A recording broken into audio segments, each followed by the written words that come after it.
How's it guys, what's going on? My name is Prashant and welcome back to techsceneza. Today we're discussing my top tips for you to consider before moving to Windows 11.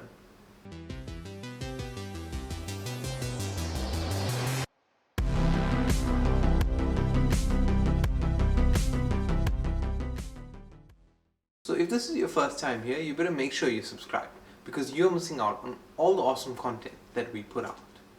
So the first question that you have to ask yourself is, do you really need to move to Windows 11? Because you have to remember that Windows 10 is going to be supported up until 2025 and there's no actual push for people to be upgrading. So the first step to consider is if you and your PC are actually ready for an upgrade. So a lot of the times you have to think about many different things. Is it worth you taking the effort to move to Windows 11? Is it going to impact you or benefit you in any way?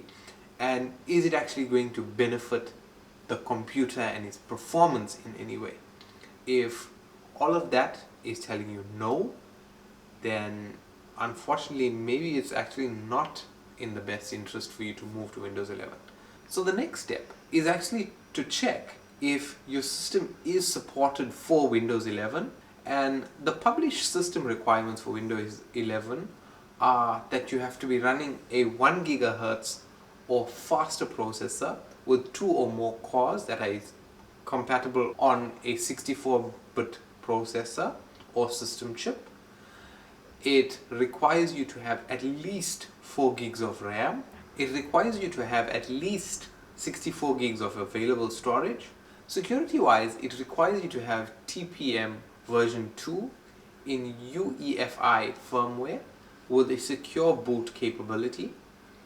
Graphic card wise, it requires you to be compatible with DirectX 12 or later with WDDM 2.0 driver. And display wise, it requires a high definition, at least 720p display, 9 inches or bigger with 8 bits of color. So you can do all those physical checks, read up and stuff, or it's just simpler. You can download and use the health check, and all it does, you have to install it and then it'll tell you, you know what, your machine is capable for Windows 12, download and install. That's it. You don't have to read up anything.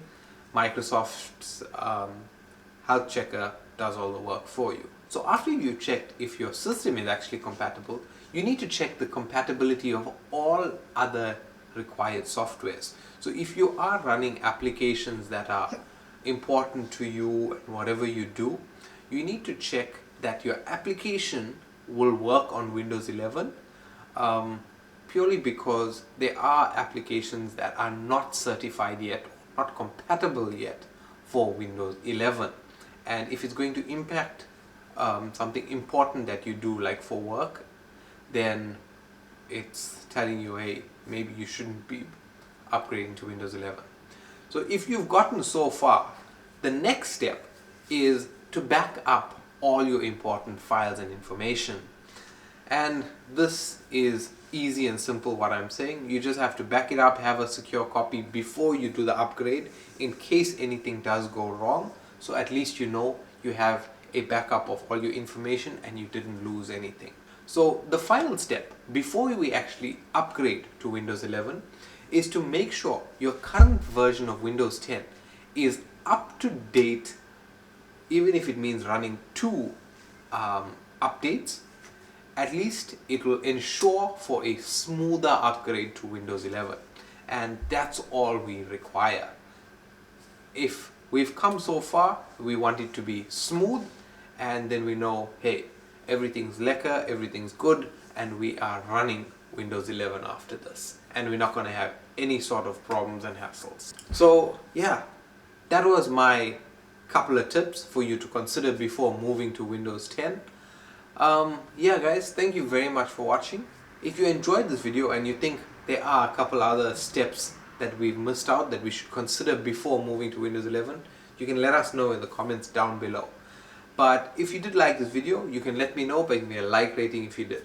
And if you aren't already subscribed, make sure you hit that subscribe button because it means much to us. It's the channel growing and you supporting us, and so you don't miss out on any of our future videos. But yeah guys, thank you very much for watching. My name is Prashant and I'll see you in the next video.